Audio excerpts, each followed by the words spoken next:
lakle Inspector Tayai Inspector Tayai tabiri bisingu James Hagurjamna taramnuk chobogoloinena ikoknono khurumjari khwaidagi sangba monodrama Inspector Tayai Masigi tangata lising amag chamriga kunmari shuba tangka wari singa setabirga domna puning loksing oiba hojik tholiba thodo wathoksing aduga imung manungda chanariba chanarod kanglon punamak sing suna yauraba tangka malemda tholiba tonga tonga thodo wathoksing khangdaba yadi tadaba yadi punamak singa sinnaina duna pothokchariba Inspector Tayai gi wari paring asida leptana adumak chandok chaduna la sanasariba episode asigi mami angamba kunthra shuba tangka IGP amadi mahaki masano Ramendra gi thawin sinagi Inspector Tayai suspend public masigi matung tarakpada Ramendra amadi mahaki kamu singa simarala heba Inspector Tayai na udkiram asomna jail manungda changak aba matungda amarga muk jail mangda phunabadagi makhoi ashokpa yawbadagi hospital da laikanaki makha kari plan lebagi habadu taminarasi aine sangom amta lokthok wari sanaramo hadamu tholokbadadi no ogaleramoko karan tano Karino kang moy ai di chang si rabane kai to bai lai no haiba ai no dum sida dum da hoi de lady na haidro as adugi wana tir sum lambi thokbu da sum hangam sira kauram sira na as ai su sangam dar su phadong yare to yare topic to hanjale hanjan taning da bam yaw adu kari hayo haino hospital chala roidro hospital sattuini Okhida dana matam khardi stalai khoi mi phata bayam lei yumda numit aduda masakhangda ba mala gane aibu namdana phana na bhona khiban adubu aine khangla podagi di aidi phaudre adubu okhoi langlen pha khiban adubu di nangna phone da tamedana aishu adale pham saphung khangda basi adubu khutak aduda ibaina loina kalle aduga makhoi busu phare tabaduda ai kaya dinuai aduga sidayda ibai khoida leirena tabadagi aidi pungise khangyang yangini karigi yangida sida leiraga nunghari ra haisibo adugi wanat ibai gi seleirdi shape oredna aingon wabadu phai hai bewan adugi oiramo nangna moksana dogi tawri wen as thubi adumaina pharangka to torkhunko ai kai de moksana dino aina salido chattaba yada baini phaki tawbne kaino ima khoi loi tani kaino koilaw lawri du kaino langlen du leibane angang du chana ba chapot ka leirak tro as chapot kam ta leirak si thamongi horen chapot leina yare kaiso pasa yaujai ngonda la di chapot khara leira di phaidana leisu leirak tana duga hangjana ba saraga as ai tasena ai asida leigena toromane ba hana changoragena is hana changaga asapona kona leideba as haima noibo kaidorage se ibungo 상고음 시디 타우세 이마 호이마 세세세세 닥설로 호이마 사니네 까이노네 빠르밥 칭설리도 이마 아이디 잉어 호이 칼로바 이마 아두디 아이 목 서서루키기 이마 하이마 까리노 남부 빠르빠르 짤라기 하리로 이마 아이 노마 akhoi ibai laga nate akhoi sar leraga ai amuk lakcharagi ai chasaruki gi ma thubi ai chaluki isanu be ai chaluki ai amuk kona amuk lage haima kari no sibu para chakri sibu kona na kari hairu rage tawri sibu ima kasho haidi ima kara hairamani aduna ne ima kari no ne mi hatu laga hatu chakredo horen tayai thengnaraga chachakhradi phadongni do ima chakhrasano ima yare lao sangola oima afawba akanba aigi mafhum asida leiriba aigi khongloi punama makhong makut thudeba sokanma makhoi kyano puna soido adugudi makhoi mari khaktani tha Ataidi nahi taba aduga popa kaiba khrap atai kapu photpa yam kaina tai nati moi mari madi saru dumte yengba tare dana ai kanano haibadu khanghan batawani Ramendra kanano Ramendra na kari to bungam ge haibadu 마구 먹거리슈 냈다봐 마두가 머품 마시다 뚜밋 깡금네 레이버 마학고 마나쇼 아잉고다 생나바 사이 에이 레리바 에이 미우슈 뭐콩 먹고 드디어키바 마두가 마학기 마탁다 마땅 잡아도 소이들을 나만 공간이 아이 라멘드라 아말 nang nasidhi numit masang tibawro ay nakarito pong may habutigan mo Amar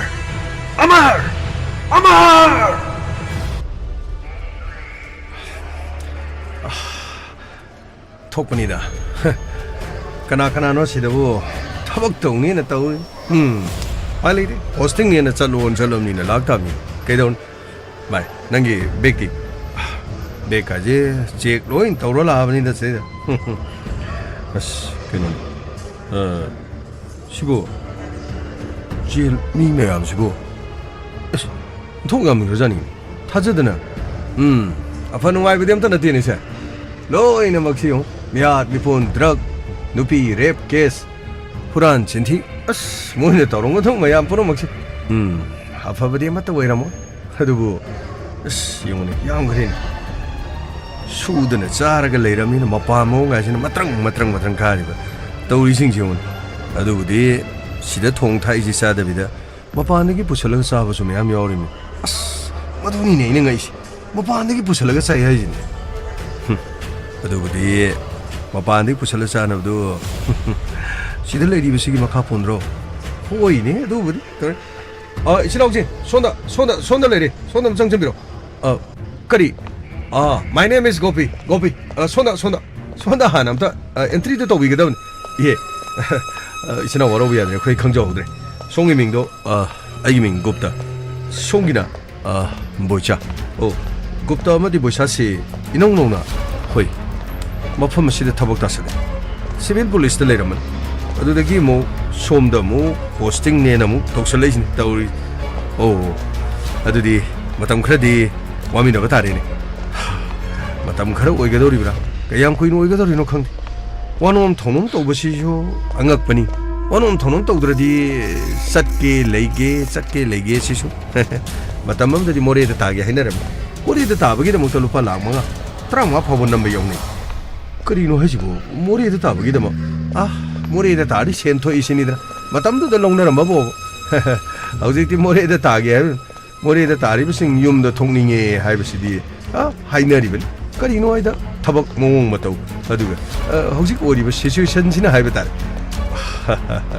adudi akhoi sigi mafam sidana kayam koi lebidori thawoina sida taage na wanom birira natraga sidagi atopa tana na ba masi wanom obsu leite posting mafam si somde hekta pirak pa adugi sum laksaban akhoi sargi ka somda lek sambiro akhoi sargi mingsi Dilip asengba sangma mingna Dilip Kumar aidi maithi masa oibeni ngore asom mapalamdagi mihan macha nate mamingdo Dilip Kumar na kobui wan hojiki matamdo ordi malayam nganba thauba atia na kobu yab matam amdadi mingsisu asongi su pangko kongna me hejari hojikandi mingsu aikoi goiba ming kongna adida mamangai matam amda halamana tholama ming oibasan somda leijare aikoi sir sidida sir amta sangjarage sir yani 정 sir 이친호기 카우드 시스템이 이하래 너 거기 시대에 손을 떨어 오비 sir 시대에 너 답이 파니샤 sir 너 거기 또 포스트 크라이크라이 레마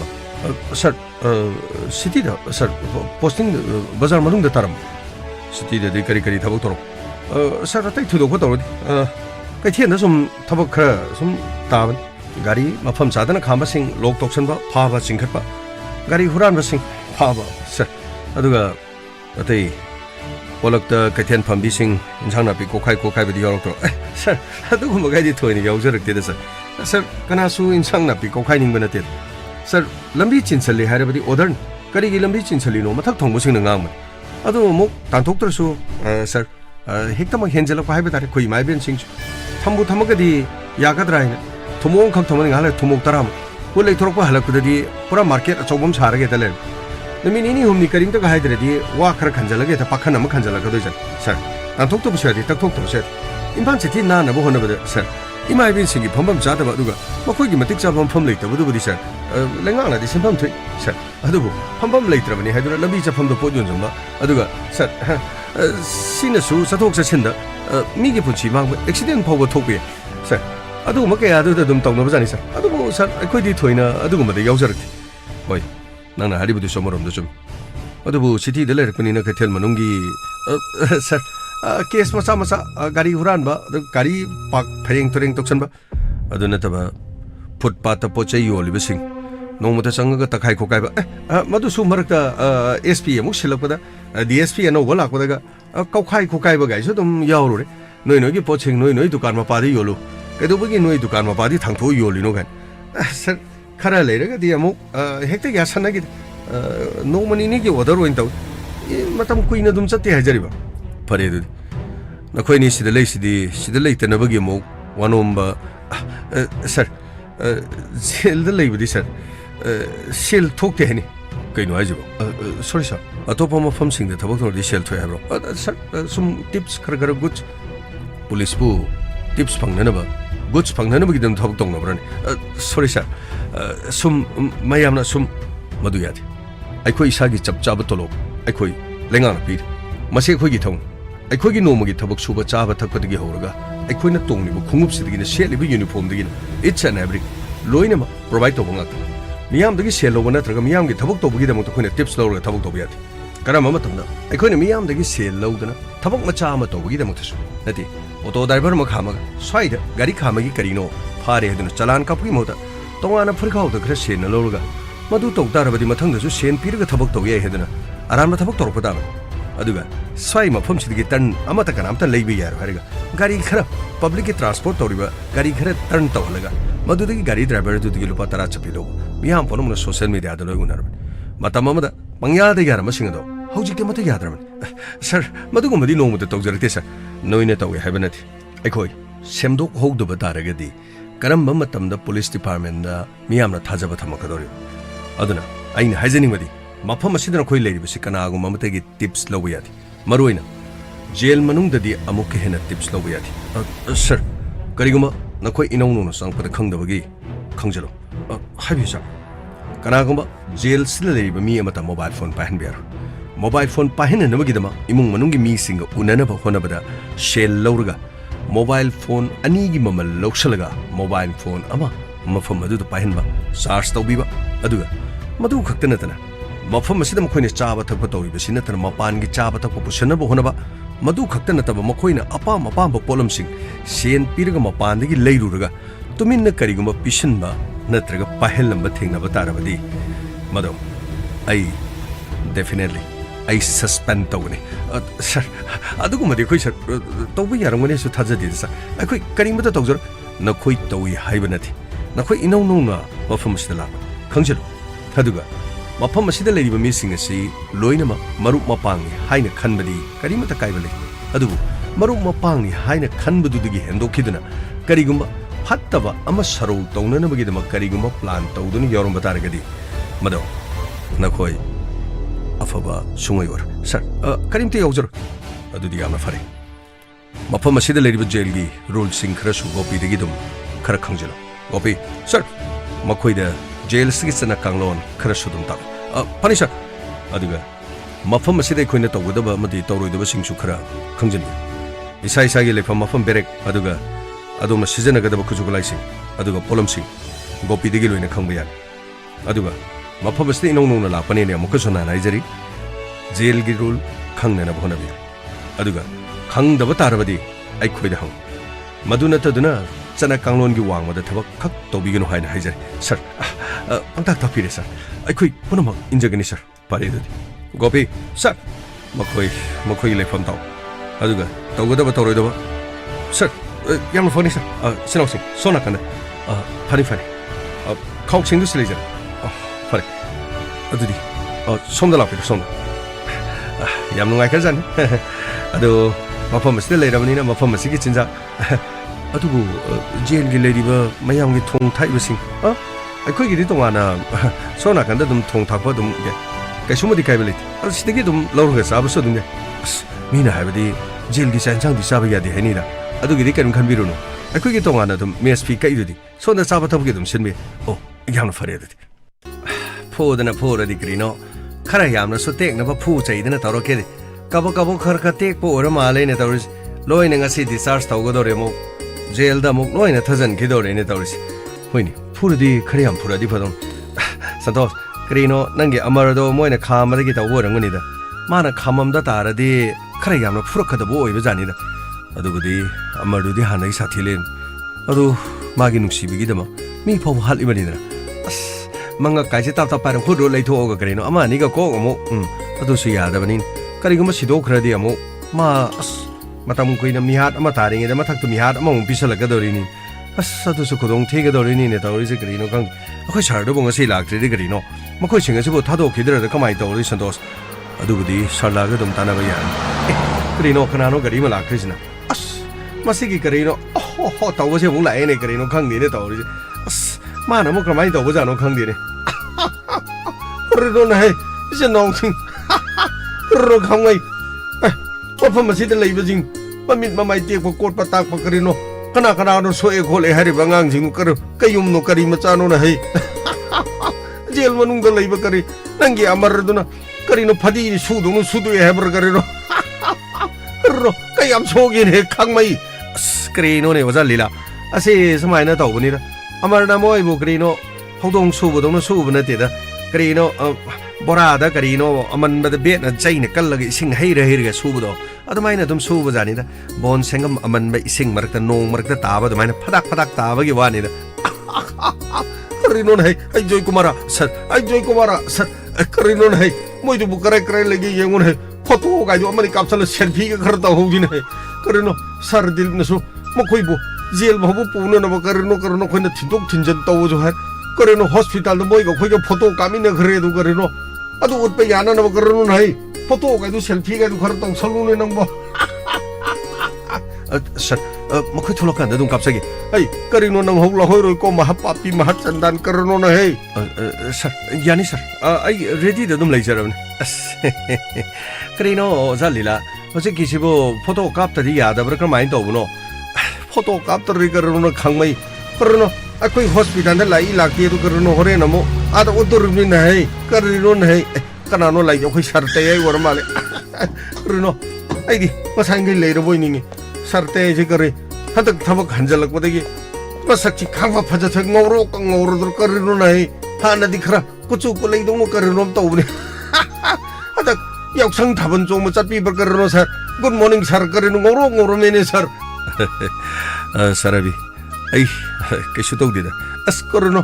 ꯅꯍꯥꯟ ꯅꯣꯡꯃꯁꯤ ꯌꯨꯝꯗ ꯂꯥꯛꯆꯔꯝꯕ ꯃꯇꯝꯗꯨꯗ ꯀꯔꯤ ꯑꯩꯅ ꯂꯥꯛꯄ ꯀꯥꯟꯗ ꯀꯔꯤ ꯗ꯭ꯔꯨꯕꯒꯤ ꯏꯇꯣꯒ ꯐꯥꯈꯤꯅ ꯇꯧꯕꯗꯨꯗꯒꯤ ꯑꯉꯥꯡꯁꯤꯡ ꯉꯥꯏꯍꯥꯛꯇꯪ ꯌꯨꯝ ꯁꯪꯉꯣꯃꯣꯅ ꯀꯔꯤꯅꯣ ꯁꯥꯔꯅ ꯍꯥꯏꯔꯝꯕꯗ ꯁꯪꯖꯔꯝꯕꯅꯦ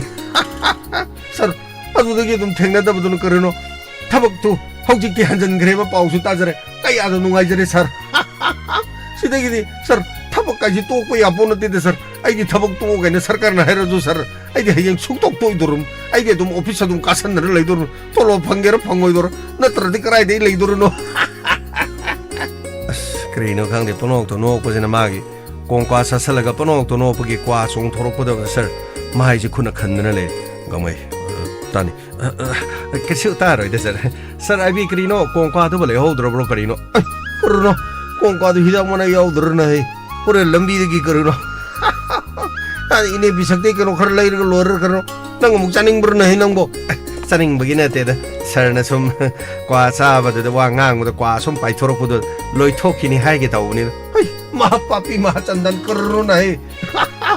ꯈꯔ ꯅꯣꯛꯑꯗꯤ ꯃꯀꯨꯝ ꯃꯔꯥꯡ ꯈꯔ ꯄꯥꯏꯊꯣꯛ ꯇꯥꯕꯅꯤ ꯀꯔꯤꯅꯣꯅ ꯍꯩ ꯑꯁꯤꯕꯨ ꯋꯥꯅꯦꯅ ꯉꯥꯡꯉꯤ ꯈꯪꯕꯩ ꯇꯠ ꯀꯔꯤꯅꯣꯅ ꯍꯩ ꯅꯨꯡꯁꯤꯕꯅ ꯀꯔꯤꯅꯣ ꯑꯁ ꯌꯥꯔꯦ ꯁꯔ ꯑꯗꯨꯗꯤ ꯁꯔ ꯑꯕꯤ ꯃꯈꯣꯏꯁꯤꯡ ꯑꯁꯤ ꯍꯣꯏꯅꯦ ꯍꯩ ꯀꯔꯤꯅꯣ ꯑꯗ ꯖꯦꯜꯗ ꯄꯨꯔꯣ ꯍꯥꯏꯕ꯭ꯔꯥ ꯀꯔꯤꯅꯣ ꯑꯩ ꯑꯉꯥꯡ ꯒꯥꯔꯤ ꯃꯄꯣꯠ 2-3 ꯇꯧꯗꯨꯅ ꯇꯧꯔꯦ ꯁꯔ ꯁꯤꯕꯨ ꯌꯥꯔꯣꯏꯗꯕ꯭ꯔꯣ ꯁꯔ ꯖꯦꯜꯗꯒꯤꯁꯨ ꯃꯈꯣꯏꯒꯤ ꯃꯤ ꯂꯥꯛꯀꯅꯦꯅ ꯍꯥꯏꯕꯗꯣ ꯉꯁꯤꯒꯤꯗꯤ ꯂꯥꯛꯂꯣ ꯑꯩꯈꯣꯏ ꯁꯣꯝꯗꯒꯤ ꯊꯤꯟꯖꯤꯟꯕꯤꯔꯛꯑꯣ ꯍꯥꯏꯗꯅ DGPꯅꯁꯨ ꯄꯥꯎ ꯀꯔꯤꯅꯣ ꯑꯗꯨꯕꯨꯗꯤ ꯁꯔ DGPꯅ ꯄꯥꯎ ꯄꯤꯔꯦꯅꯦ ꯁꯔ ꯐꯔꯦ ꯑꯗꯨꯗꯤ ꯃꯈꯣꯏꯁꯤꯡ ꯑꯁꯤ 제일 용나나봐 sarnadudi tin bi bataren korono haira banina tin bataren korono tay fare dudi sir mokhoi sing gamai sir mathang botoro pani sir sir ka ma da pusalaga sir amuk marola ma padana mamit mamai punjalaga phuraga sir khara te I haraga khara kuina thamma yaroi da sir gamai sir korono hai masi khangmai jina hari dibo migi adagi phuroktana tek turu loirob dubo amu swai sida mu atek ka kai jing du phuro ke dorun kinda dana mu wa thongna chinar amun modo khunna thengub da ningai gi bedo dumaina ri hai dorun ko sir sarabi ningthi jana sarna dum hena khambire mafam du yongna na bagi dama makhoi singasi tonga tonga case ka da chenari ba miyong ngak sir ai loina khangjare aduna gari ji police gari mapot mari manga taruk target ain pareng chana tham mayai de chappaga karno makhoi sing je puru ke sat khidor makho ching je loina punjalle hairera sir tek ka kai dana jail manung da korong rang launa injaller miraga sir made hui khong nai thokjar kodor mi sir maduma sir tobir sir sida leijare pare korino nai angamsa noidi namin namai gai do korino nai bendes ka ju loye salla da korino nai nang ni korodora nang di karino kitni yaudar ba karino nai nabuk to karino fotra kari yetra tor karino kitni ko kothok na bi sana bar nai sir makhoi ge se kitni kothok pona te sir makhoi ge se phudat na ba thindat na ba do da karino amarna kaufum sa da na kaurok pa digi kari karino khara tek pa kai ba khara phot pa yaur ma le sir karino nangi amar bangang do sumai na bu mi phu ba hong na bar ne hat ke ka kok mangak lekthar ka pat pat hat pe yadar ne tor jibo kadai degi no da sir hato kradi amo ma amo hena sera phongoi dro hoin he khangmai kau kau in he ro hato ro demu harakta dur ni ne du sir adu di moi meyam se kola photo om da kapche ge hai bobo pare sir photo kapio ke sukai bole joy kumara sir photo ka bon he rango mahapapi sir kun le biyo sir यारब्रे yung hai somnai di phajalu hai moi di karino mamai mam bisulu ye sandra thi dal ka pon hai sir kapsare sir yare pare pare non hai ai koi medam tam bhabung lai ne toru jibo karnon hai toru je oh krino ne na koi medam sulai ne medam somda la piro gamai ke dorge krino medam nahan ma kai lak baga hadak marak lak pasi ga mong man mana da ba hai badare hadak ti khara toina dum unari ne go medam ngamai thabang na ne kesina ne amuk supun ma amuk solap thong na ba hai badan smai na sumpun na dum leira ga phadong ni lap thong na ga krino le pam sa phong khang di som da sar na mok thabak amuk krino otha ki bane adagi de mo medam khoi ga mo una da bane sar khoi ga una da bane khada hai de gi no da si ge da oi da medam ado makhoi singasi medam krino makhoi sir aibina makhoi singase jail lo ina thilagani haida adugini DGP na sengon da hai ko dagi makhoi do yengsin bagine na line sir aibi adudi makhoi singasi krino puja batare ni majai bi ma krino unthongna ayuk angan ba sida krino yeng badasu makalami hai jabatare waro bibiya de ko isi lan lobi ko isa ko me jari ba adu mo ko singe se mahapapi chandan jing se mai bai lai pham du dom do thintok thin jen nam to tok joru ye paruno ung pham ji yadre hore na mo phani sa adu di thin biru phani ai joi ko mar law ne mahapapi jing ko hapchal bar ne sir loin hapchare paruno mo khong mo ka du thoru pu jalu ko pore lambi de attack ka toro karino english film ni type toro loin na thok tara ka pudur loi chakhri parino ai bi magang ji karno loi thabak ka suspend taw durum ne joy kumara farak ta durum ko sir madu khai di moi to ngam ponde madu to ri dum sire da labi de dum sir patra dum kapthar ka dum hoi korunu nai hat tu pe wari do hai no na korunu sar te ne habu ka no ha papi lo ne gari thoru lo ne sir madam adu di amuk sasaru gi ko na muk thengna raji ko adu di ai khang mai tat chalu khi ge na hai masi lila gi waza man masine maro lama kharagati man ba adu kharagati man da ba tawri se ngo Tama adudi DGP the report hoi Sarabi na pukre na ay adum hajaragi aduga ada somo jailer da paudum pijaragi fari ne adudi krino madam mafam asida ati akai seng loina moi mo sat kharsu krino khoi sung hak thang sai da di phamdana khotna wari ge sanabadi ya kamai adugi matam nati haujiti thabak yamna leori ai kona dum station da lak te adudi ayamo fari wafam amaga karino thoibiga langlenga so khoida dum leiribin aduga matam khradi akhoida leikhisno na aina ngangsing do haben makhoi se yum da masa masa gi thabak to bani na yum da di chaningba adubu mafam aduda ai ichan thoibi na sutami ngarang prem chanchu la male adu nahangedi prem chanchu ma pa de leiru hai ngarang lak paduda akoi thoibi na su karino kedo wela ino na khrang ngang khramal Dr. Prem Chando ikai bana ngak to phomam de sango masabado kur thakalaga parprap chen gai khoi thubi sine marolama ma soidena torongani leise ki sonote hauji karino haibungam IGP tomina le ma ki kari plan le ga haibungam sumita ma ka shunu ngai bangmati machano pa phatabadu madupunu mona tholi bine haiba magi wakhanda ka shule hauji ke khoidia ma singnaba yengnaba aduga aikhogi chengwa ma geng dona lerang gadori aduga machano pa chu jail changraga torisni jail hek changkibaga mafam adu daliba amarga khanarga toriba mo ma tokse mapagi macha ugi uhai haibadu chapchare ne toris de khar section se ai chalu ki ko adu de horen pa phongnar se gamai adu di ai mu phare ne madam adu di akhoi mo leja hoba tare ne adu di madam phare te adu di chalu ki phare as akhoi madam se jung hak tang leibe yabne para dum chat khre do krino sir ke do rega mai madam sum chat khre hai jari ba ni thabak lei hai du di adu bodi chomba sir adeida sir so thabak hanjalak pa koi diri bani na sir office ta ga chu chatmin na rega sir krino nahan chak sa dana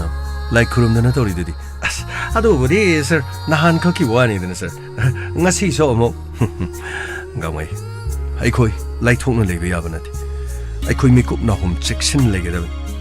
ai khoi gi tung da ai khoi gi mang da mi ne kari tori adu ka kari tor ka de ge ba se section lege da ai khoi na lai thok na leiba matam da yekna bana khudong chaba logo dori sir ai khoi gi yekna ba ji bu kana no ori ji ba sir ai khoi da khudong thi dring da sir yekna ba sing do hana makhoi thi do ga sir khurak ki I ne lai saba mi sing do hana khanto ga chaba kak thalaga tap pharaga tap hap cham ya roi do sir ga bai madubu hekte yara badi lai roi dran lo chana na batausi angsa sana batausi pali sir lo just lo as khangge de karino sarai bi namuk dawri do namu jen da thinda da namu IGP gi yom da amuk thilamadi amuk pharak tani karino ha jabak sum wari ba sir lo gari thor sana batausi pali sir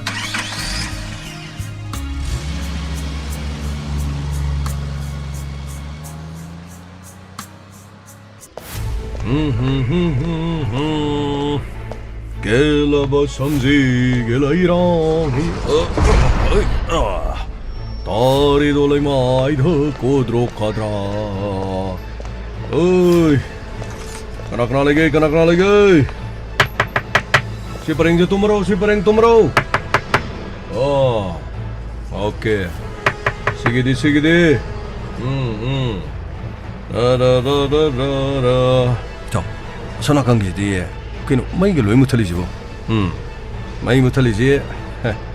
tum mo irang wani da kari yoru ni ge pham na ji da wari sana le ge do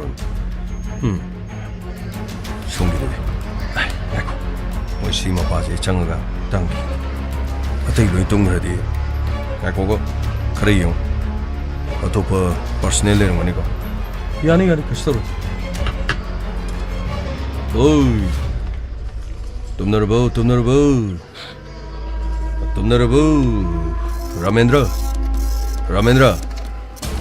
Ramendra कनानो अइबो मफम असिदा 거울이것이 가나노? 라멘드라 가나노? 아이고 뭐 범실 거리구나. 그리노 너코도 라마 그nun 너코 너희 바봉 달아가니 너희 바봉 너 그리 아쿠이 바봉 나 능이는 맹아이고 남이아이고 그치 굽다 아이기 민 굽다 지 마기는 보자 그리노 거울이 카메에 메슬레이드 보 또 보이람라버디 또 신나 보이람라버디나 어두기디 그좀 갈로노 그리 오왓 발레 오와라 파싱도 어둠 하로 아이코이 로이나 좀 신것 어두가 나공원이 시원가나 시들레리버테이 당나리 비신가나 암다 강매야바나디 젤러가 소이코이 우나라바니 젤러나 마펌시다 떠고다바마디 떠로이도 바쁘나막 아이코이도 로이나 달라그라바니 어두나 나 코이 땅아이 파다가 신거더디 오와라 바쁘나막 자바 탁바득이 로이나막 아이코이니나 실라가니 아이코이니 마펌시다 토이나 포스팅 따라글레바니 어두부 낭나 빵무득이 나트라가 낭나 시다 나공안이 속이고 따라디 아이코이니디 제일 만웅시다 타박 닦바다 나타나 만웅시다 레호그네 해보세 낭나 강비게다 마도 앵원다 달라가노 아이 이샤게 타울로이네 강해 나티 사오기노 레이디부 마얌시 강그레디 그다이디기 타박싱도 야가다게 어두나 아이 싱나 똑시 해보기 원이다 나티 낭지나 사오건 기부시나 아이 마펌시다 당마 밤에 당 맞자 어두슈 얌나 타우바 아묵 틸러가 망악 섬두득이 짝 라우나 틸러가 망악도 후르응가 망악도 똑바야와 당 맞자 아마 밤에 어두가 아이 마펌시다 모바일 폰을 마셔 밤에 나이콩 뿌나마 로이나마 아이코 이렌스 더러가 모바일 폰 까나나 비 하이나모 강나버디 아이코이모 구동 티라간 아이코이 모바일 폰 아마 비나모 호나리 얌나 픽보 모바일 폰 얌나 픽보 hꯧ지간기 쿠박 마야이다 탐바 야바도 모바일 폰 어두기 스피커 아이코이 와리 사나나버디 야드레 아두나 only 메시지 각 타나버기 아두나 아이코이나 폰도 하나 모디파이 똑똑 비란 나 하나 보 폰인 것ing도 메시지 기 고당도 폰마가다 어두가 폰에도 사일렌트 모드 담마가 시즌나가다 어두가 탕들이 거리도게 해노 탕들이 마펌스데 미핫 미푼도로바디 구동티라가 낭기 방리바 미핫 어두기 마탁다 아무것도 아토파 센텐스 뭐 비살고 따라가디 낭 소이드는 구동티게 와펌마드디 사르다 아야바 레이버 레이터브라 해봐도 아무튼 강락키게 모두 야로이 아이나 하리바시네 I want immediately 아이나 하리바 볼럼 싱어도이 밤에 아이고나 가나기 야탕 나이버기 마타우따데 아이는 밤어디 밤에드나 아이는 비오 하이버도 비게다가네 남들가 나 코슈마 파마스드기 아이 낙담 하는 쌍답이 야가네 아이기 미야마토 와로이 그 shum상마시다 이기 미야마토 와로이 아이기다 막 쇼이든 아와나 항발하가네 봄노 막 싱어도 뭐 코이기 구탕되기 아두 이래봐수 아이 코이 레디시디 아이 코이노 루이실라간 라멘드라 답타오 마망도 톡기바 톡도 와 톡싱 보노마 낭나 핑무르기 로이나 톡봉 학더니시 빠봉노 코이다 하이라바니 세 사르나 하이락 부두기 마뚱이나 코이 라인 아이 코이 낭부 마펌시다 농아이나 와타 빠드나 탐마도 마두니 코이나 빠르시 마펌시다기 낭부 난 톡키나바 낭부 zat키나바디 코이 신바카리 숑가마나티 마두 아이 코이나 실루라바디 아이 코이저 타박 닫거든 나 코이기 타박 날로데 아이 분신을로이 아이나 똥인 거 더보다 나 코이기 달깔 따대 그이 눈이 엉뚱한 이거 치치치치 이거 고필래 그이 노 더더 이거 아 그나 더 이거 코이니 고피 코이니 시 체크 도로만에 손나 간다나 비로 손다 아동들의 비로노 손다나 비로 손다 아동 에이 체크 동서로만에 손다 플리즈 손 사이트나 비로 아동 사이트 상 비로노 락차레 마이 못하나로 로이나 똥나봐 홍아이 오르바니네 마이 못하나로 깨다우리노 까이 다우리 해노 마이 행라리 두보 못하로 마이 못하로 똥나로 주시오 아이코이 아무 아이 마팜 잡아다 소이드나 똥이라게 라오네 깨도르게 야다 깨다울레 비리노 아시데이다 통도 그직당 꼼브라니 영감니 그쇼 떠럼데 아데이다 시기 머펌즈디 그리노 얌차 티범 리호이네 아이나 뚜모 마이 무털로나 하르베데 sak takalak pa iwan IGB ki machano pala yun Ramendra do mi hatori bro kayo ang pumuong yam tong silay magaloy na ba krado manaraga nahan si jail silay ba amar ko ba mga punarak na amar do na taptay pubire na makote po makongte ko naande hospital na loy lero ado plaster yet pa yaw kari daw ya pa ba wo punbo toroka ngasi mo loy na hospital lagi tilak tan loy jangram ado asi kamu jam naksan na biro nugo I know my mutual have to put colors of Paragon, what some the meal get of one. Cara section bio, besides the kind of Mirunuda. I loina them dogs again. Ado Hujik things to think. Sigimatam study yaring Chambiruno. Demand got Oxalacanico. Shell Pigega Hurricane. Poche Pibiro Gana, mobile Piro. I think no may Piro and Torocanico, the son of Tangabo Poro Gan. I think drug suyam Toromaninico. Drug crasudum Piro Cologa and Toroga. Moi, Pesapi get tips caniam Torocani. Yaringedi, Maduma Tabak to Chinoxing, Tobida, Egimonico. Could I do that? Could you get him? Yoga Pondit. Yum the Nupiang, as could I do that? Hoi, Madudang Fatana, section view. ꯑꯩꯈꯣꯏ ꯃꯐꯝ ꯑꯁꯤꯗ ꯂꯩꯔꯛꯁꯤ ꯌꯥꯝ ꯀꯨꯏꯔꯦ ꯉꯁꯤ ꯐꯥꯎꯕꯗ ꯑꯩꯈꯣꯏ ꯃꯈꯣꯏꯒꯤ ꯃꯅꯤꯡ ꯊꯨꯡꯍꯟꯕ ꯑꯃꯠꯇ ꯑꯩꯈꯣꯏꯅ ꯉꯝꯗꯦ ꯑꯗꯨꯒ ꯃꯗꯨꯗ ꯇꯧꯕ ꯇꯥꯔꯒꯁꯨ ꯑꯐꯕ ꯑꯣꯏꯔꯣꯏꯗꯧꯕ ꯍꯥꯏꯇꯥꯔꯦ ꯖꯦꯜꯗ ꯂꯩꯕ ꯍꯥꯏꯕꯁꯤꯗꯕꯨ ꯃꯁꯥꯒꯤ ꯃꯔꯥꯜꯒꯤ ꯃꯇꯨꯡ ꯏꯟꯅ ꯖꯦꯜꯗ ꯂꯩꯔꯤꯕꯅꯤ ꯂꯥꯟꯗꯕ ꯃꯤꯅ ꯄꯪꯂꯩ ꯂꯩꯕ ꯌꯥꯄꯣꯟꯇꯦ ꯑꯗꯨꯕꯨ ꯂꯩꯇꯕꯁꯨ ꯌꯥꯎꯗꯕꯕꯨꯗꯤ ꯅꯠꯇꯦꯗ ꯃꯤꯅ ꯁꯖꯦꯁ ꯇꯧꯔꯒ ꯍꯥꯏꯕꯗꯤ ꯁꯦꯝ ꯁꯥꯔꯒ ꯁꯤꯜ ꯂꯥꯡꯕ ꯇꯧꯔꯒ Mara late and Mara Lehen was Saraga Sangalak was the Yorban. It's not the Somnakanda towards it. Some the Atay, Mafam Sida Labor Matam, the Kari Kangdava, the Matangatang, the Sweden Hangarak. Hoi.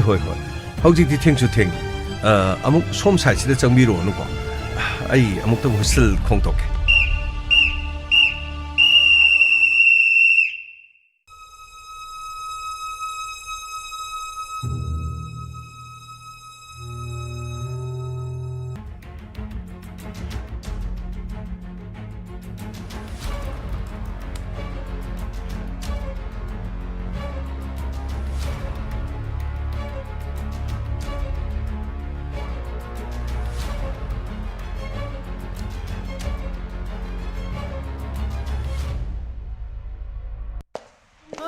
Somda Lingsal, oh, Somda. Oh, Yare, say, Tonge, Siang Duedana, Aduga, Sideleviro, Aduga, Sakita, Mingudi Yoran, Yaktang lady, I could falling in the Moko Toxaracani, Adukandu Topiroko. Hoi, honey. Atay rolls me am taka the Bawali. Now lady, say, Adongi Sigi Piron Jingje, I could learn Oxen Jericho. 아두가 거기는 탐자리 버시기 필요한지 세피로 삼나도디 때나 각사라버니 아두 시대디 삼나 상외야 돼 마담 그래디 레비베 따레네고 호이 개숑상 아란바 미핫 미뿐 떠봐 팟다바 타박 떠봐 그야기 레팜 아두부 아이나 카리기 아이나 그리기 레게 돌리봐 계속가야지 마시나 보파래 낭내 요마시다 카리가 나봐 타바쿠 떠오르게 하유네 낭내 카리가 나봐 타바쿠 떠오르게 해봐 낭 내려버더니 요마시다네 와바게 와방학다 나 사기 통당 소마타 강디 낭부 요마시다 누빠 아마니 해보기 까리보 까나바 레리게 나학디네 시작기반에는 파이에 나학디 아이나 하리바시네 시작기반에는 파이에 마네 시작기반에는 파이에 마네 옴나먹기 따이나펌니 옴나먹기 낭펌 옴나먹기 잭펌 온시대 힝바다 마이 티라바 아드가 힝먹이 완톡 레이트라바 힝누부기 까리쇼 까나드바니 아이고 그좀 상시다 탐가더기 모헛 아이고 하독비로 사기 마타보리 암도 톡비로 폴린 암도 톨로 까리 이노네 강나바시노 와기비시노 시대이다 짜드라수 라미 하라카니도 마대기니 삐자래 하위가 하우대가 핵 잉찰롱도 보다 보자 푸나버가 짜이나버가 푸나버가 짜이나버가 송이도 다들이 봐 송이도 아 통로네 나오네 통로네 아도 nga이레리 아스카리노 빠랭 콜린 이봉어 너에게 사이트디 송도 오이다 오이롬기 사이트 차로 손은 분천나들이 강가번나 들어 짬만해 송이도 저 하와이니 송이도 저 하와이 nga시디 꼬비삭가 호버니 꼬비삭 송나 하우바 송나 하우터번나디 좀나 봐도 좀나 살오네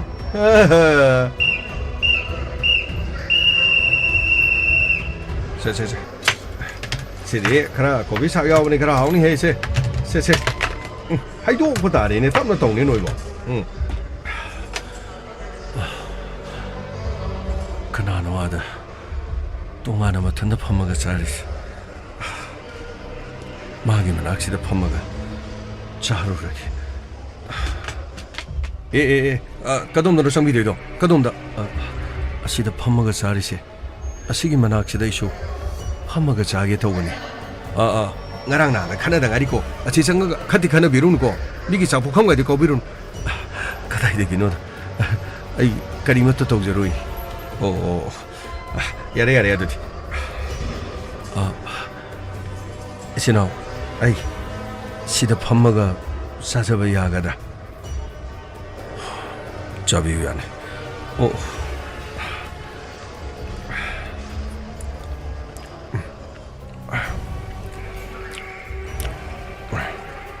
코너 노니 시리름 아노 월라 보자 시다 아노 왜 핵라 고생기나 아마르기 만학도 팜마가 쌍닝이 비싸닝이 거리노 아시모 복함 가오르드나 아도 그래 시부디 가우도 만데다 카라 람나 세나데 야로이도리 몽엄니 코노 상파싱샤 로이나 아마르기 만학도 팜마가 레이시부 거리 까너고 봉자노르도 아마르기 와리 하나 사오드라디 아무 다사 따다나바 똑라렌 또 아시리다 또 라멘드라 실레 라멘드라 시나 아기 아마라도 아송나 간다 밤시 아시긴디 푸네 해도 나시디 동아나 가시 동아나 말 마코이 뿔레디 아무 카나라 쿠수예네 또 버르면 로 정치로 마기 모바일 폰 치피르마시 탕항아디 그마이도 그다이디 탕피르디노 던자하실 그마이는 마나 톡밤에 떠오니 해두디 떠오기 떠오시노 뭐바나 탕 비비야디 해두디 로 폰지 하나 비르마시 마카다부도 게이타고 이행시 로 라멘다 사인상지부 잡아 그나노 세 능이 띵고치리 이항항어 말리네 그럼 게임 야우들 말리네 세 띵고치 머능다 모바일 마찰지 다다른 미캉노고 어휘절게 로 서시로 거리노 아니시나 라멘드로기만 악시데 정찰력을 수루수루 뭉떠오르지 아니지 마부 생생다마 말리세 나코이 섹션죠 나트라디 My name is Gopi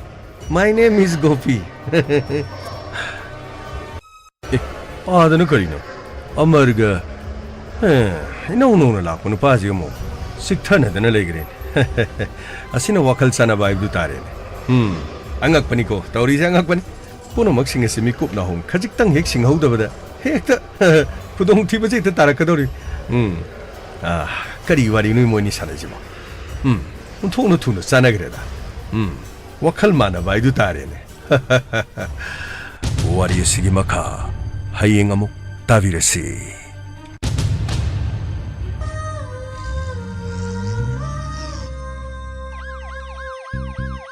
Lakle Inspector Tayai Lakle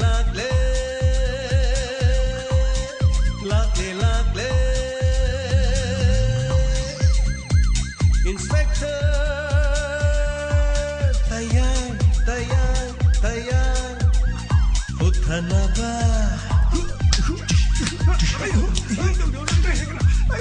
Kanbinaba.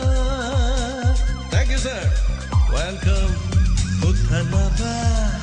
Kanbinaba. Inspector Tayai, Tayai, Tayai. Lakle, lakle. Inspector Tayai, Tayai, Tayai.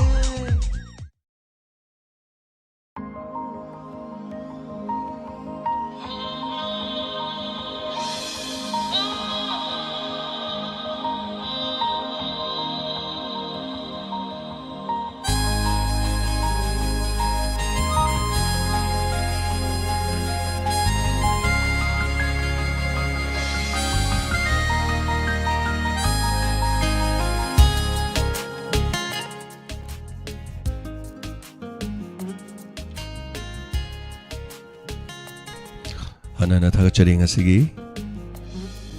Inspector Tayai Lising Amaga Chamriga Kungamari Suba Masigi Tanka Sigidama Hania Letana Tagachari Konoma Galbi Rivasing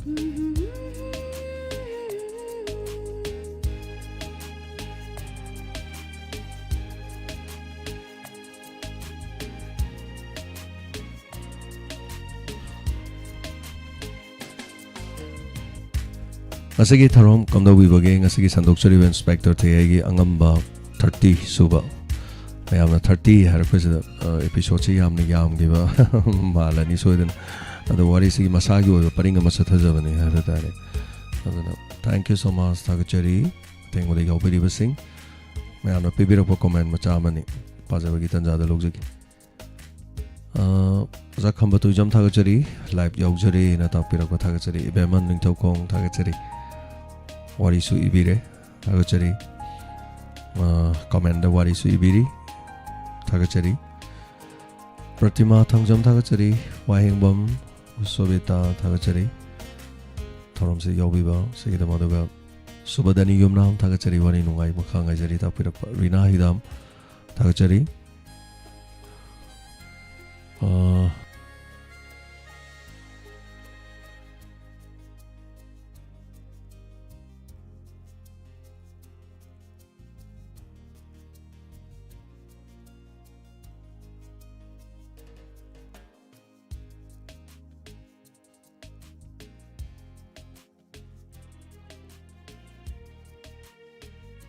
Tagachari, Mani Chandra Marangsa, Sir Wari Nuarkanda Loy Krenta. Thank you so much. Toibi Yankopam Tagachari, Wari Nuai, Loy Kiva Kongo Den. Thank you so much, Sabir Maibam Tagachari, Motom Langlimbi, Sir Wari Fazay Tagachari, Tapiri. Thank you so much. Angamba serial Sibu, Tankakea Tongna Sembido Jano, Tapiri Bishop. Tankak Highlighting Angambagi, my series, Adam Sang Adam Labor, Paring of Mani Haitare. Some Paring Inspector Tayai Paring Chatazavaduni. Angamba na thon bani Inspector Tayai paring ne na khalaga dum tabiu anduga akoina angamba da seri chama sui chani sui na dum na khanbirun hoi chama chani budi su dong nate adana wari makha dum khar chathajari wari makha yamna lehori haitare adu mayam no angamba haibadu nungai treng khalajo angamba do ontho oga atopa maming am hairak tong ngare do wari di chapmane makha dum continue dum lak dong ne thagachari hanana adaga sergeant asigi Inspector Tayai episode 30 Yamna Fazakina Tapiri, Jail Duty Mong Takina Tapiri. Thank you so much, Tagachari. Manitombe Sim, Imamanitombe, Tagachari, Sigi, Baby Chanu Tagachari, Waina Potabio, Wangwam Sobita, Tagachari. Message Loina Chenkakre. Sinimayam Ibirok Passing Sim Loina Chenkakre. Anana Tagachari, Sagul Same Inau Vilema, Angamba, any later Noisin. Manichandra Morangsa Tagachari Hanana Bisaro Masram Jening Wale Abisaido Amukta Hanbiuba Natapiri Saizu Kanbire Tagachari Atopam Ibe Asigi Wari Amnuazi Karino Jail Manunda Amamuk Tajil E Nain Hari. Anyway, Wari Makani, Wari Makasum Satarak Pani Haita. Satar is a Wari Dugi Manunda. Marilena Bangakani and the Mahizek Dorendro Yunam Tagachari Romajro, a Sigi episode down for Zakin. Ketrimayum Reno Bladibi, Inspector Tayai, serial 9 tarak pada yamna nungai ado bunga si live yawa fangjare na tapire tagachari live yawi bagi damok madam torom da live yaudra su kona tabi ba mayam le ngasi live yawi bagi damok tagachari anana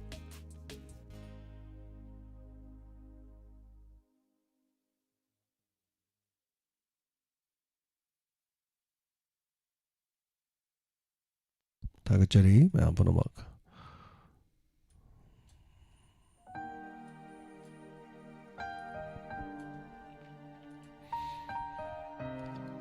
Sargenta tagachari ngasigi wari jail gi style mong taki na tapire thank you so much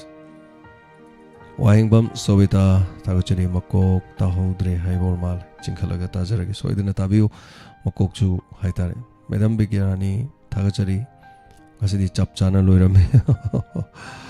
tagachari kunjesori devi episode ngasigi wari fajakin tapirakpa tagachari subadani yonam haikrujam sobita tagachari kuraijam memi asigi anauba lalong lakre kari thokloga ba mihun ga ting ting chonge na tapire adi ani ma thajalakre ba IGP je dum ngami dana post thajalak pa ngami ba dum jail manung da police force ani thajalak pa ad ma chanu pa da mobile pin bhona gre thang piro de thang de pi gidre thang piro ge do deno amar hatoira magi yang nawde amar khakta nate ad karino pio de hai gre do koi mobile yam pick pa ma hai tare moina chai ba thank god smai tham mathak to trok hapchalam gre wari gi wani logic to gi wani marak to da mo gopi na chingna gre kaino ani jin toy ja sangarang phang sai lepam me amarom dan anobom changa kre anobom changa idu no karino mana mo mayam puli du ga punda da parpa pula kan amar ga pulu jin kai gino wari ga sana gre kai wari no du khangde hayeng mong la ne so anyway tagachare wari ni no magi drama ai duni drama lila ji loi suna night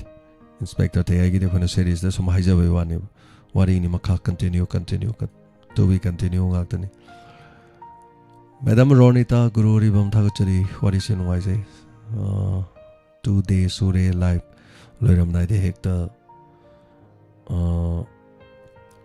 yarak pa net che amuk chingkalaga ta jai na tapire thank you so much hoi net sum loi thoki ba khot pa ma oiram bai ai tagachari madam ibem chaning tawjam asigi angamba kontra suba jailer ani do senaba yaroi dori kaino ma taruk to male wari ni sum wari ni action ngak tani mayam romantic adu dana nattaba haiba tare ni ngarang mudi khari gauk salai dana ko so sini makoi gi manung da leiba makoi gi oijaba ngak ta dani anyway thank you so much tagachari gi mina si mayam phuna ma aduga mayam na angamba haiba nungai tra angamba di loire na thok ga maming amon thok tong tagachari angamba di sum haiba wani ta angamba na tawudo odo loidi chanari dana angamba ji ngamba ji kadai bong ngomge do aduni angamba du loin chanari ba aine yam haija gi angamba package yam chaw bane ada nahan chanu pa do fa do di dum cheraw do fani dum phagri do ni mapa do di fa ba ka su yadi maram du lai cha de mangon da maram lai tri maram di police department da IGP yam chaw gro bane madam binodani tagachari na nang sige ngamma tangka kyam fazei kashum sangi mong se mit cinema film gumna ujei na tapere hoi madu unabane aina music happy wa sound jail gi mawong matau hapli mayam adu tabu mayam do hanjagen tawjari ni haitar jail gi matang se anyway yumi dar si mayam ko kari lai habdo lewa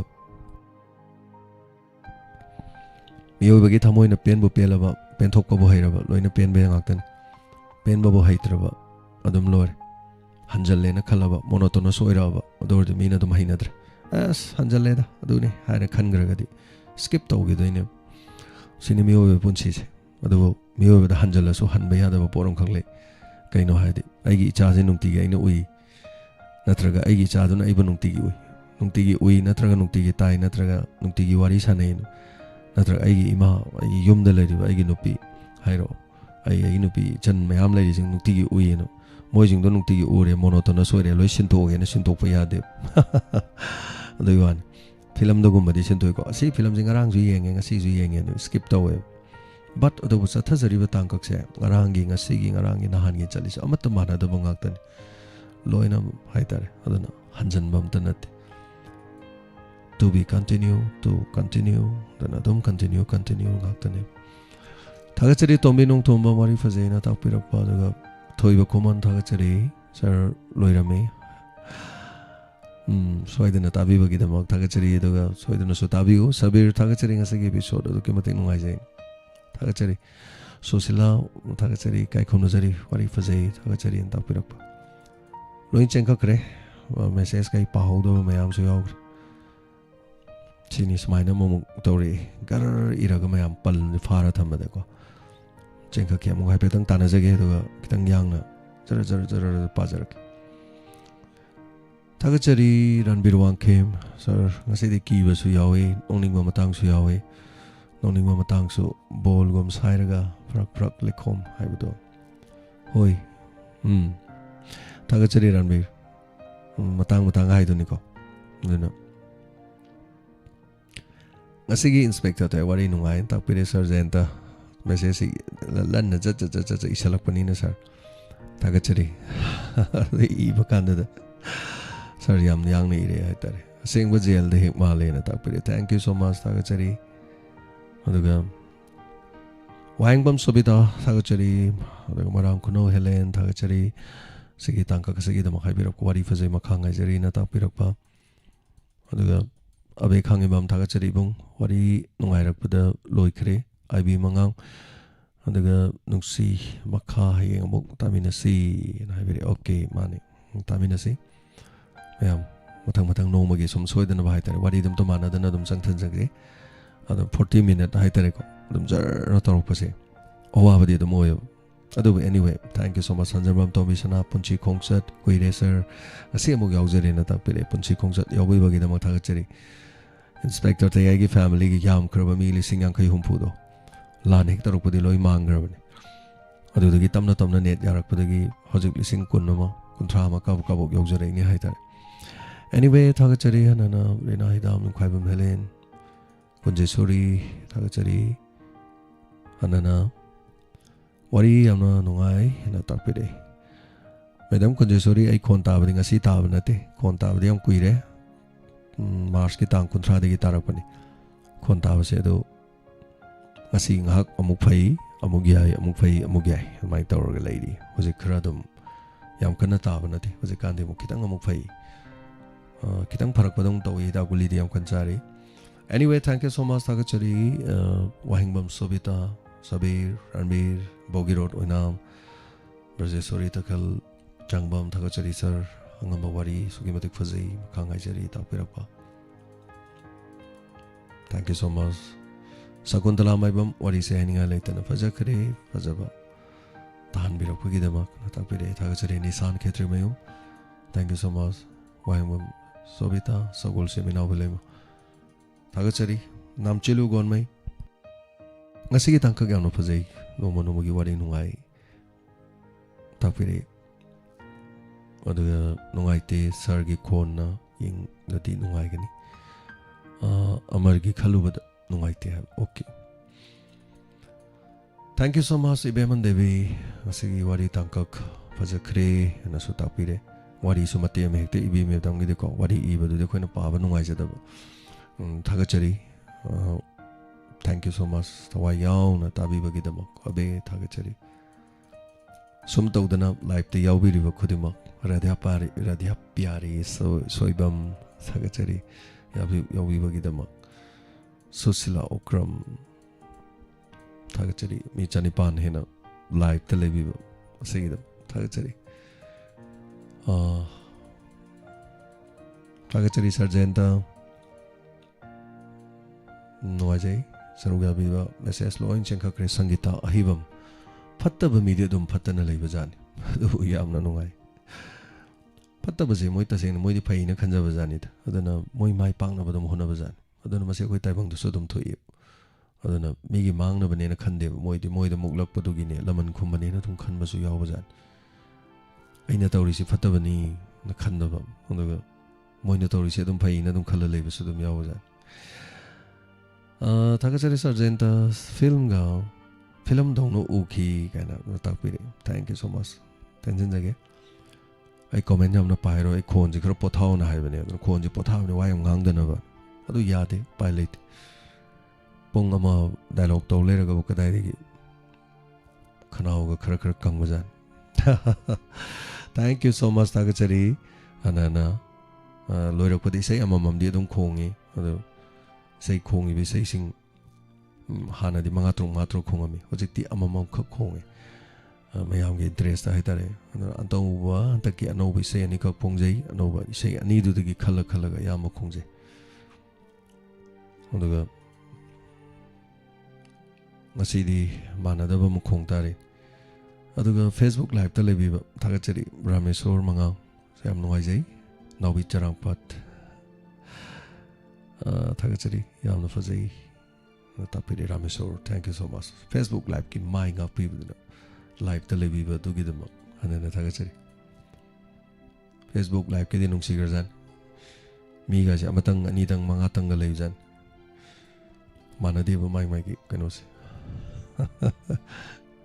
Thank you so much. Yening hole sing asidi mo kudol tamjarage. Sai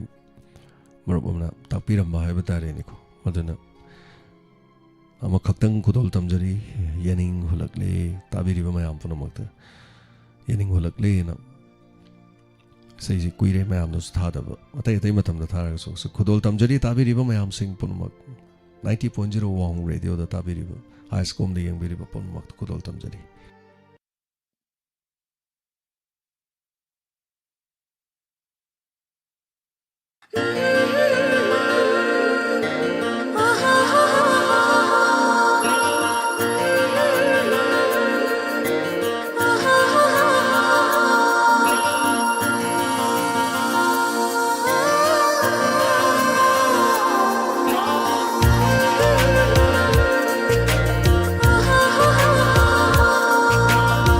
Yening hulakle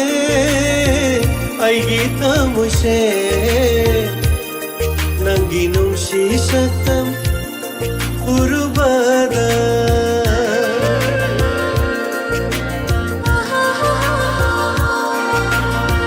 Yening hulakle ay gita mo siya Nangginong si satam urubada Tabang amlagtare ay gipuping se Tabang amlagtare ay giwakal se Nang gisagtam na yakay halare Nang gisagtam na yakay halare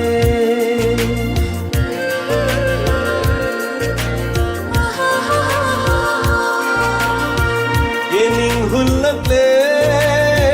ay gita mo siya Nangginong si satam urubada Nangginong si satam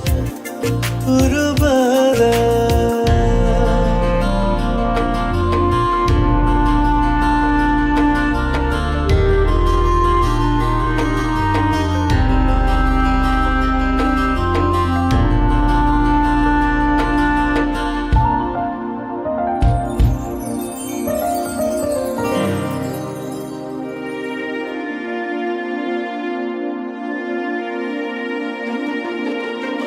Angamba nungsiba kanghalle nanna urubaying lubada nanggi sumhat pasatam ay gita waining bana pamban basu hayragle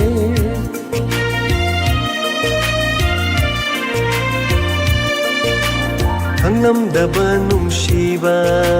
kanghalle nanna urubaying lubada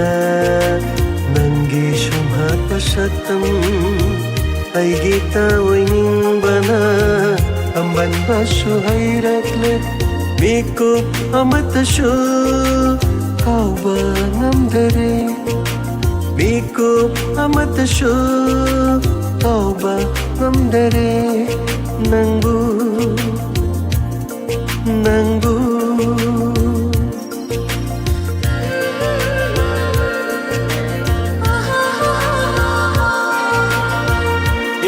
hulakle ay gita mo siya Nangginong si satam 우르바다 낭기 농시 삭담 우르바다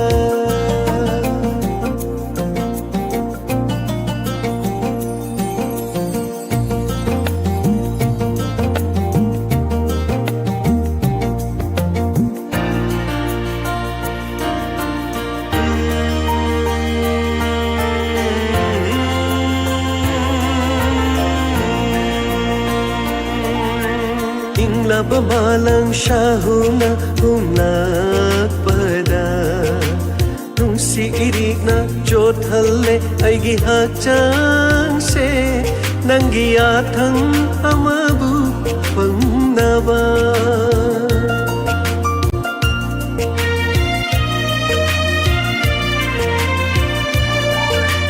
ingla pamalang syahuna unak pada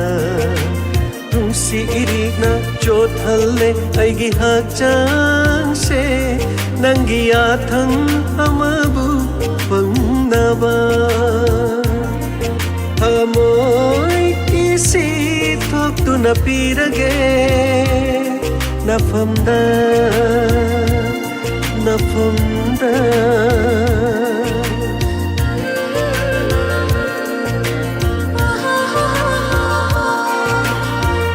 Yening hulakle ay gita mo se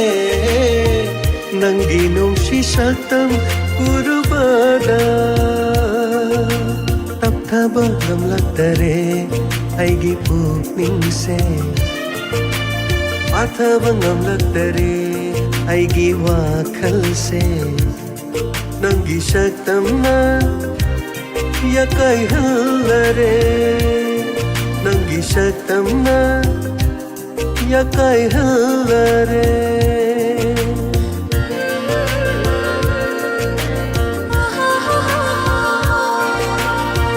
Yening hulakle ay gikamoy se Nanggi nung si saktam urubada Nanggi nung si saktam urubada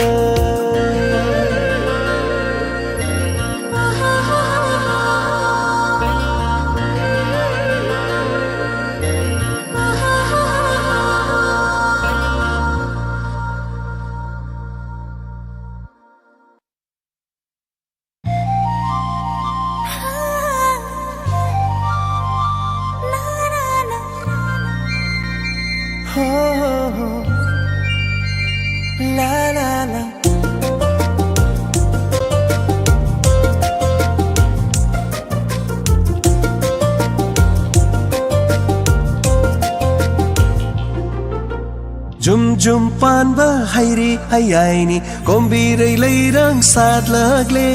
kusum lay lay bak lay layrang yum thong khuding lay teng ba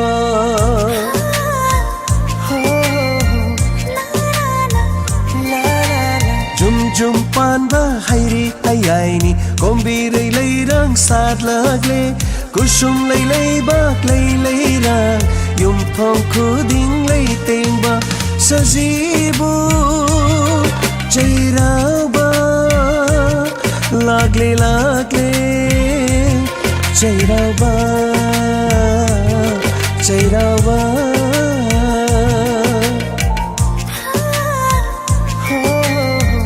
Jum pan ba hayri hayaini kombi ray layrang sad lagle kusum lay lay bak lay layrang yum thong khuding lay teng ba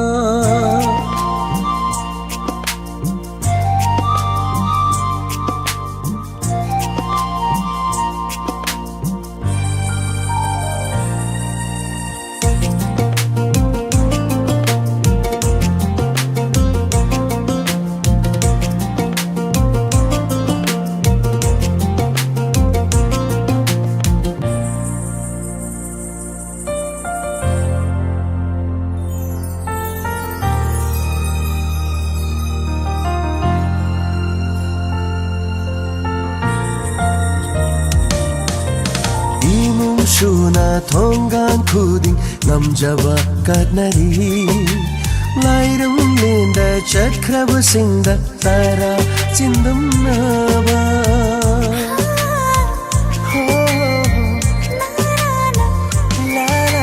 Imung shuna thongan khuding namjaba katnari Lairam lenda chakrava singda tara chindam nava Kumja khuding shoidana Tara chindam balak piyo Kumja khuding shoidana Tara chindam balak piyo Kacha bangam jage Kumja khuding Sajibo Chairaba Lagle Chairaba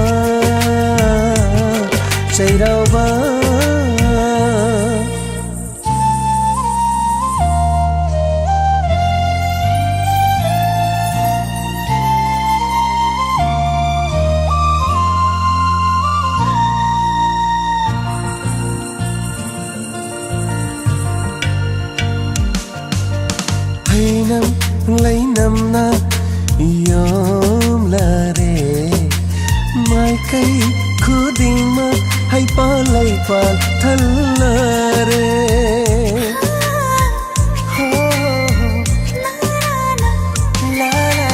Hainam lainam na yom lare Mai kai khuding ma hai pa lai pa thallare Maning tamna satlare kombirai kusum lai Maning tam jarare mahausa lai ren bisu ya kai rakle akhang kandi lai bak lai su ya kai rakle akhang kandi lai bak lai su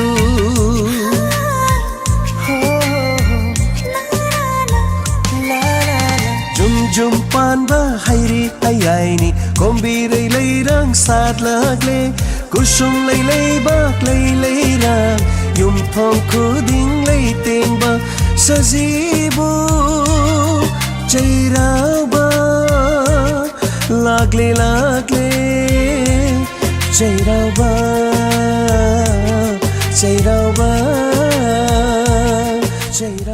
Anana Thagachari, Asigi, Toromsti Yaubiri Sing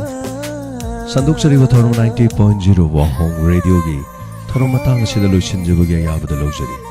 Loina Diamond Chibiki Oina Makatana Ice Comda Dumak Chatazakigani. Imalevana Yaiferi, Aikoi Punamak, Yaiferasi, Kurumjari.